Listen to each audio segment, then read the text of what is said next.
Portrait photography work shop வந்து எங்கள் conduct இது ஃபர்ஸ்ட் டைம் எங்களுக்கு ஸ்க்ரீன் பண்ணி இதில் வந்து ஸ்பாட்ல எங்களுக்கு வந்து லைவாக எங்களுக்கு சொல்லி கொடுத்தாரு. அண்ட் பிக்சர்ஸ் வந்து ஷேர் பண்ணி லைக் டீட்டெயில்டாக இந்த வந்து எங்களுக்கு வந்து சொல்லி கொடுத்தாரு.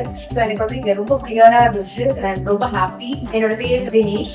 சினிமா போர்ட்ரைட் ஒர்க் ஷாப் வந்து இங்கே வந்து கண்டக்ட் பண்ணியிருக்காங்க. இந்த ஒர்க் ஷாப்பில் எனக்கு வந்து ஆக்சசிபிலிட்டி இருந்தது அண்ட் நிறைய கொஸ்டின் வந்து எனக்கு இங்கே வந்து நான் கேட்டு தெரிஞ்சுக்கிட்டேன்.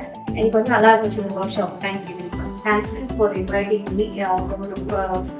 போர்ட்ரைட் ஃபோட்டோகிராஃபி வந்து இது ரொம்ப யூஸ்ஃபுல்லாக இருந்துச்சு. ஏன்னா நான் ப்ராக்டிஸ் பண்ணலாம். ரொம்ப தேங்க்யூ சொல்கிறேன். எனக்கு ஒரு டிஃப்ரெண்ட் எக்ஸ்பீரியன்ஸாக இருந்துச்சு. ரொம்ப டீட்டெயில்டாக வந்து எனக்கு வந்து கிளாரிஃபை பண்ணாங்க. Thank you so much.